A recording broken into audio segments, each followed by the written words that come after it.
It is late July of 2026, and the war the world has been calling Operation Epic Fury is now well past its fourth month. What began on February the 28th as a single opening salvo against the top of the Iranian regime has metastasized into the longest sustained American air campaign since the opening days of the Iraq War more than 2 decades ago.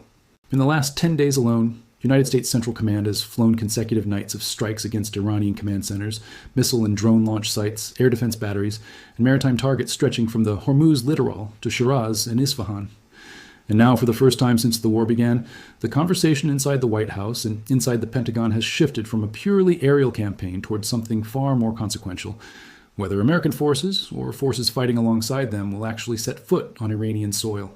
Let's start with where things stand, because the picture is more complicated than a simple story of bombs falling and troops massing.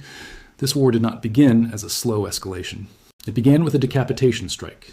The opening salvo in February took out the top of the Iranian chain of command, including the supreme leader himself, and that single act triggered exactly what you would expect from a wounded, cornered regime.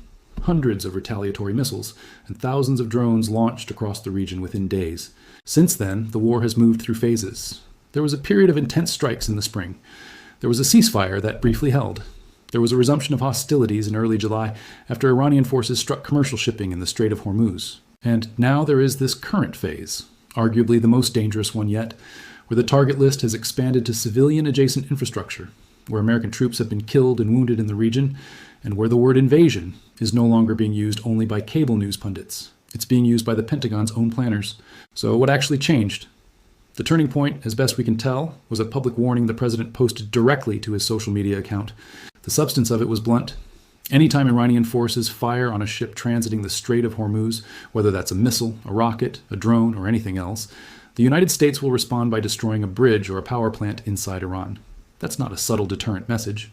That's a public, standing rule of engagement, announced not through a Pentagon briefing, but through a social media post, and it effectively ties Iranian behavior and a narrow maritime choke point to the fate of Iranian civilian infrastructure.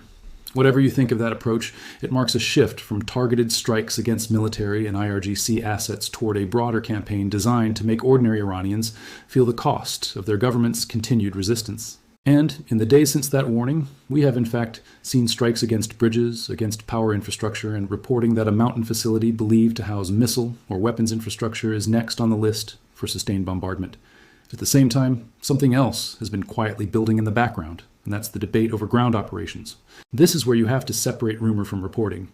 What we know from multiple credible outlets is this: the Pentagon has been developing and presenting plans for what's being described as weeks of ground operations. That does not mean an invasion has been ordered. It means options are on the table, which is what military planners do in any prolonged conflict. Those options reportedly range from limited special operations raids and infantry incursions to amphibious landings and small-scale seizures of Iranian territory. One location that keeps surfacing in these conversations is Kharg Island, which matters enormously because it is the single most important node in Iran's oil export infrastructure. The overwhelming majority of Iranian crude that reaches the global market moves through Kharg. If you wanted to find the one target that would do more to cripple the regime's ability to fund itself than any other single strike, Kharg Island would be near the top of that list. And so when you hear reporting that seizing or disabling Kharg Island is being discussed as part of a broader operation, that's not really about occupying Iran, because nobody serious is proposing that. It's about removing the economic oxygen that keeps the regime's war machine running. That distinction matters a lot, and I want to spend some time on it because it's the difference between two very different wars. A full occupation of Iran is not a realistic military option, and it's worth explaining why in concrete terms. Iran is a country of roughly 86 million people. Even in its degraded state, its combined active duty and reservist forces number in the high hundreds of thousands, with independent assessments putting active duty personnel above 500,000 and reservists numbering several 100,000 more on top of that. Serious military planning for a full-scale occupation of a country that size would require well over 100,000 troops, months, if not years, of sustained logistics, and an open-ended commitment that no recent American administration, Republican or Democrat, has shown any appetite for. The lesson of Iraq and Afghanistan looms over every conversation in the Pentagon right now, whether or not people say it out loud. Nobody wants a repeat of a 20-year occupation with an insurgency that never fully ends. So when officials talk about ground operations in Iran, what they are almost certainly describing is something narrower. Strategic seizure of key nodes like Kharg Island, special operations raids against high-value targets, support for indigenous or partner forces inside Iran, and possibly limited incursions along vulnerable border regions. rather than a drive on Tehran. That's also consistent with something the president himself has said publicly, which is that other actors, not necessarily American conventional ground forces, might carry out any land campaign. That's a meaningful signal. It suggests a strategy built around American air power, American special operations support, and American intelligence, layered on top of ground forces provided by regional partners or by Iranian opposition elements, rather than a full mobilization of the American army into Iranian territory. Whether that's realistic is a fair question. Iran's internal opposition movements, including Kurdish groups along the northwestern border, have had a complicated and at times openly resentful relationship with Washington, built on decades of memory in which the United States encouraged uprisings and then declined to back them when the moment came. Arming and equipping a fragmented, historically betrayed opposition is not the same as fielding a disciplined conventional force. And anyone who tells you that's a clean or fast solution is oversimplifying a genuinely hard problem. Now let's talk about the platform that keeps coming up in every conversation about what a ground campaign, or even sustained close air support over contested territory, would actually look like. The A-10 Thunderbolt II, universally known by its nickname, the Warthog. This is a plane that the Air Force spent years trying to retire. Budget planners wanted it gone, arguing that a slow, low-flying, propeller-era feeling attack jet from the 1970s had no place in a battle space dominated by sophisticated air defenses and long-range precision weapons. And then this war happened, and the Warthog got a second life that almost nobody predicted. It has been actively flying combat missions since the early weeks of the campaign, first against Iranian fast attack boats swarming the Strait of Hormuz, a mission it was never originally designed for, but turned out to be extremely well suited to because of its ability to loiter for hours and bring sustained, accurate fire against small, fast, maneuvering targets. It was also part of the search and rescue effort when an American F-15E crew went down, taking hits itself and still getting the job done. As the campaign against Iranian drone networks intensified, the A-10 found yet another role, using its endurance and its sensor suite to hunt and destroy the kind of small, cheap, swarming drones that have made this war so different from the aerial campaigns of the past. The mechanics of why the A-10 keeps surviving these fights are worth understanding, because they're not accidental. It was built around a single design philosophy: survivability under fire. The pilot sits inside what crews have long called the titanium bathtub, a thick, armored shell built specifically to withstand rounds that would kill a pilot in almost any other aircraft. The plane has two engines mounted high and separated from each other, specifically so that a hit to one doesn't take out the other. Its flight control systems are triple redundant, and even if the hydraulics are shot away entirely, there's a manual reversion system that lets a pilot muscle the plane home using cables and pulleys alone. And then there's the weapon it was built around in the first place, the GAU-8 Avenger, a 7-barrel rotary cannon firing 30mm armor-piercing rounds at a rate approaching 4,000 rounds a minute. It was designed in the Cold War to shred Soviet armor columns pouring through the Fulda Gap, and it turns out that same weapon is brutally effective against fast boats, technical vehicles, and lightly armored formations in the Gulf today. The Air Force has leaned into this. Reporting this spring confirmed that the service reversed course on retirement plans and extended the Warthog's service life at least through the end of the decade, citing exactly the kind of combat performance we've seen in this war. New squadrons have rotated in. Additional aircraft have been ferried across the Atlantic through bases in the United Kingdom. And the jets flying today carry modern additions their Cold War designers never imagined, including new aerial refueling probes that let them stay on station longer and electronic warfare pods that give them a fighting chance against more sophisticated air defense threats. None of that means the Warthog is invincible. At least one A-10 has been lost to enemy fire during this campaign, going down over the Persian Gulf after taking hits, though the pilot ejected safely and was recovered. There are unconfirmed reports of a second loss as well. War is not a highlight reel, and every one of these platforms, no matter how survivable, is flown by a human being whose family is watching this war unfold on the news just like everyone else. That's a detail worth sitting with for a moment, because it's easy in a conversation about weapon systems and strategy to lose sight of the fact that every sortie carries real risk to a real person. Which brings me to the human cost of this war more broadly, because any honest accounting of a ground invasion debate has to start there. American forces in the region have already paid a price. In the weeks leading into this latest escalation, American service members were killed and roughly 100 more were wounded in attacks tied to Iranian-backed forces. And the president has publicly vowed that Iran will pay for those losses, language that itself has been read by many observers as a signal that further escalation, potentially including ground operations, is being seriously considered rather than ruled out. On the Iranian side, the toll has been far larger and far less discussed in American media. Independent reporting suggests thousands of Iranian civilians have been killed since the war began, and millions have been displaced from cities that have come under sustained bombardment. Neighboring conflicts tied into this same war, particularly the fighting in Lebanon between Israel and Hezbollah that opened as a secondary front just days after the initial strikes on Iran, have added thousands more to that toll. And oddly, despite months of sustained combat operations, the Pentagon has gone extended stretches without giving the American public a detailed public briefing on the status of the war, which has left a lot of that human cost to be pieced together by journalists and independent trackers rather than delivered through official channels. That's not a small thing. In a democracy, the gap between how consequential a war is and how much the public actually hears about it from its own government is itself a story worth paying attention to. Now, let's talk about the economic dimension of this conflict, because in some ways it may matter more than any single air campaign or ground operation. The Strait of Hormuz is one of the most important choke points in the entire global economy. Roughly a fifth of the world's oil supply moves through that narrow waterway, and Iran's entire strategy since this war, reignited in July, has been built around threatening that flow, striking commercial vessels, and trying to impose its own rules on who can pass and under what conditions. That's why oil markets have been so reactive to every escalation.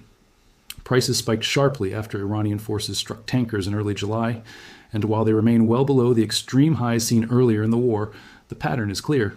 Every time this conflict flares, global energy markets flare with it.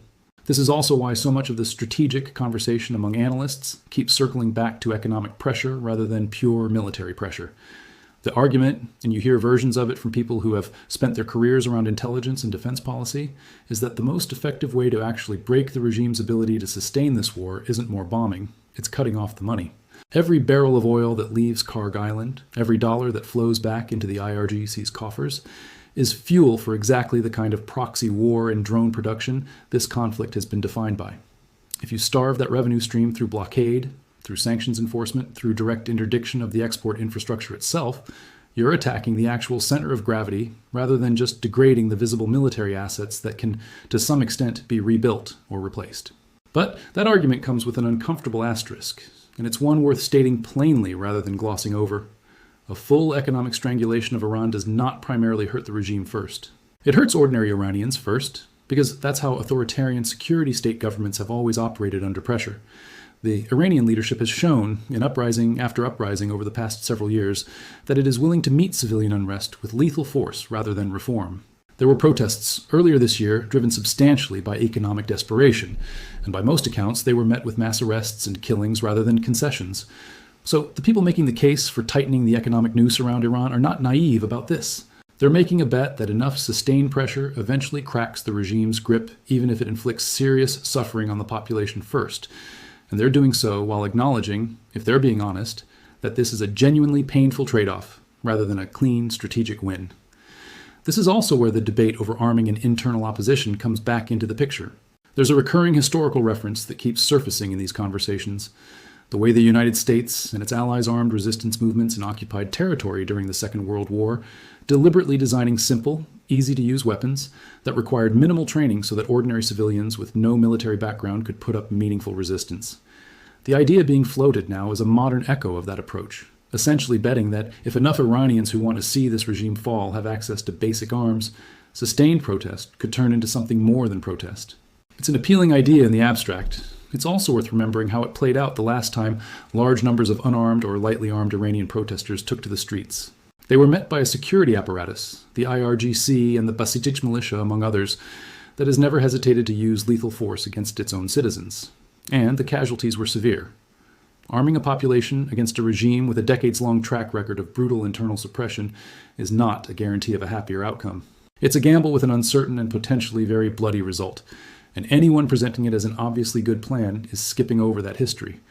Let's come back to the operational question, because if a ground component to this war does move forward in some limited form, the shape of it matters.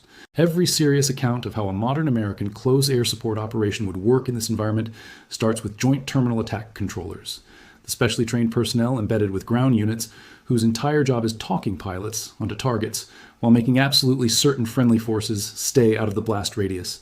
That coordination piece, boring as it sounds compared to footage of explosions, is genuinely the thing that determines whether close air support saves lives or costs them.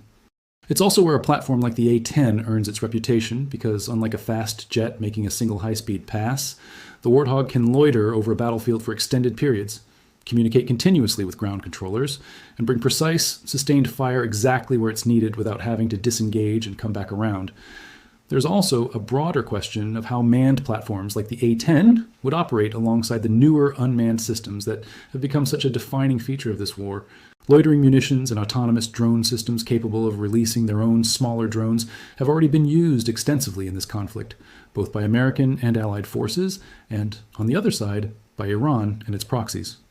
The logical pairing that keeps coming up in defense circles is using these autonomous systems as a protective screen around slower, lower-flying manned aircraft, intercepting incoming threats before they ever reach the A-10 or the ground forces it's supporting. Whether that kind of integrated manned-unmanned teaming actually gets tested in a real Iranian ground campaign remains to be seen, but the pieces for it, in terms of both doctrine and available hardware, are already in the theater. On the other side of the ledger, Iran's remaining capability should not be dismissed, even after months of sustained bombardment. This is a regime that has spent decades building an asymmetric warfare toolkit, specifically because it cannot match the United States or Israel in a conventional force-on-force fight. Improvised explosive devices are the clearest example. Iranian-linked networks were directly responsible for training and equipping the insurgent cells that used IEDs against American and coalition forces throughout the Iraq War, and that expertise didn't disappear.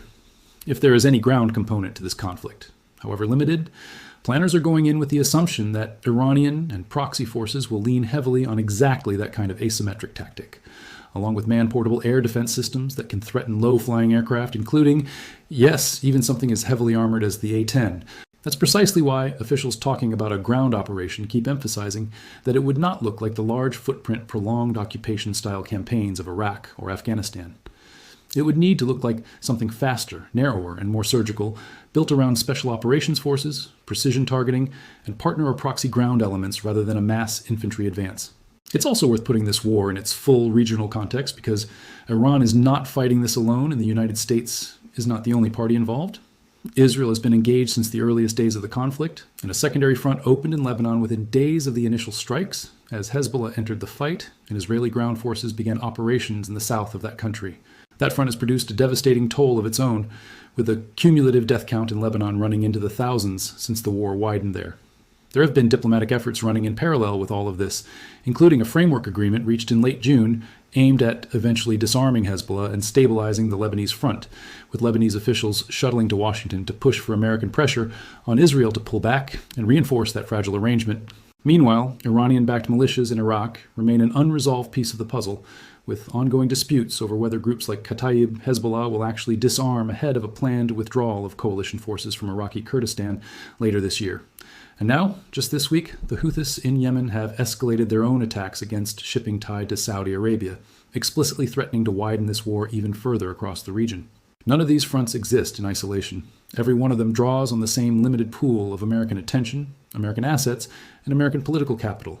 And every one of them raises the stakes if the United States does decide to commit ground forces, in whatever limited form, directly against Iran itself.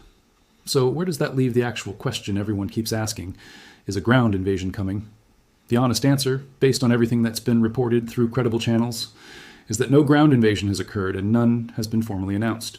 What exists right now is a signed framework understanding governing the broader war, a posture that keeps American forces in the Gulf region for what officials have vaguely described as the near term, and a growing body of reporting that serious ground options, up to and including some kind of operation against Kharg Island, are being actively developed and presented to the president, rather than sitting untouched in a drawer somewhere. That's a meaningfully different situation than it was even a month ago. Whether it translates into actual boots crossing into Iranian territory depends on factors that are genuinely unpredictable from the outside.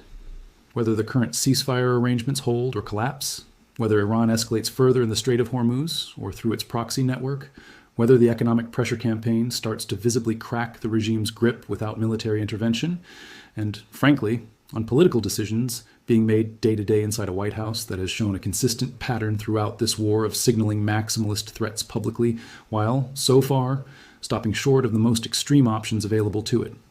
What does seem clear, watching how this war has evolved over these past several months, is that the debate has shifted. Early on, this was framed almost entirely as an air campaign, a story about precision strikes against a top-heavy regime that had just lost its supreme leader in a single devastating opening blow. Now, with the war entering its fifth month, with American casualties mounting, with the economy of the region visibly straining under the weight of a closed or contested Strait of Hormuz, and with Pentagon planners openly discussing weeks-long ground operations rather than dismissing the idea, the conversation has matured into something with much higher stakes and much less certainty about how it ends.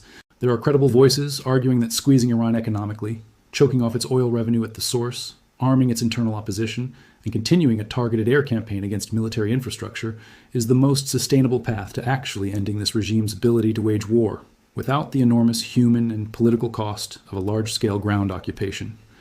There are equally credible voices warning that any ground operation, however limited, in its planning stage, carries real risk of expanding uncontrollably once American or partner forces are actually on Iranian soil, facing an adversary that has spent decades preparing exactly for this kind of asymmetric fight. There's another angle to this that doesn't get nearly enough attention amid all the talk of aircraft and troop movements, and that's the information environment surrounding the war itself. Both sides are running active messaging campaigns, and it's worth being skeptical of both. Iranian state media has repeatedly claimed that the regime welcomes a ground invasion, framing it as an opportunity to draw American and partner forces into a prolonged land war the IRGC has supposedly been preparing for across decades. Statements attributed to Iranian officials have also claimed the introduction of new missile systems to the battlefield and have promised that any continued strikes will be met with what's been described as a full-scale offensive response. Take all of that with real caution. A regime under sustained bombardment, having just lost its top leadership, has every incentive to project strength and confidence regardless of its actual internal condition, because the alternative, appearing weak or desperate, invites exactly the kind of internal unrest that toppled other governments in the region over the past decade and a half. At the same time, American officials have their own incentives to project resolve, whether that's through public warnings issued on social media, dignified transfer ceremonies for fallen service members conducted in full view of the press, or leaks about ground invasion planning that may be as much about pressuring Tehran into a negotiated settlement as they are about genuine operational intent. Some of the most effective military pressure in history has come not from actually launching a ground invasion, but from making an adversary believe one is imminent and credible. That's a real strategic tool, and it's entirely possible that a meaningful share of what's being reported right now as ground invasion planning is serving exactly that purpose, regardless of whether it ever gets executed. It's also worth thinking through what happens to regional alliances and to broader American commitments if this does expand into a ground campaign, even a limited one. The Gulf states that host American air power, and whose waters and airspace have become the staging ground for this entire campaign, have their own populations to answer to and their own economic exposure to a prolonged closure or disruption of Hormuz shipping lanes. Every one of those governments is walking a careful line between supporting the American-led effort to contain Iran and avoiding the appearance of having enabled a full-scale ground war on their doorstep. If the conflict widens into something that looks more like an occupation, however partial, the diplomatic cost to Washington's relationships across the Gulf could be significant, and it's a factor that almost certainly weighs on any decision being made right now about how far to push beyond the current air and naval campaign. There's also the question of what a partial ground campaign would mean for the balance of forces already committed elsewhere in the theater. Israel is fighting an active ground war in southern Lebanon. American forces are stretched across a defensive posture, guarding Gulf shipping, protecting partner nations from Houthi attacks originating in Yemen, and running the sustained air campaign against Iran itself. Every additional commitment of special operations, forces, conventional infantry, or amphibious assets to an Iranian ground operation draws directly against a pool of capability that's already being asked to do a great deal across multiple active fronts simultaneously. That's not a reason a ground operation couldn't happen. Militaries plan for exactly this kind of multi-front commitment. But it is a reason that any decision to open a ground front inside Iran itself would be an unusually consequential one, made with full awareness that it adds yet another draw on forces already committed to Lebanon, to the Gulf, to the Red Sea, and to the broader air campaign against Iran's interior. One more thing worth sitting with before wrapping this up. Wars like this one tend to be described publicly in terms of platforms and tactics. The Warthog's cannon, the drone swarms, the missile interceptions, because that's the part of the story that lends itself to dramatic footage and clean narrative. The parts that are harder to capture in a video, but arguably matter more, are the slower-moving forces underneath all of it. Oil markets adjusting in real time to every new escalation. Shipping companies quietly redirecting or simply refusing to send vessels and crews through a contested strait, as some nations have already begun doing to protect their own sailors. Displaced families inside Iran trying to survive in cities that have absorbed months of bombardment. Grieving families on the American side standing on a tarmac to receive their loved ones home in flag-draped cases. None of that shows up in the same way a piece of gun camera footage does. But it's the part of this story that will likely determine how this war is remembered, regardless of which weapon systems end up getting the credit for whatever comes next. What we can say with confidence is this.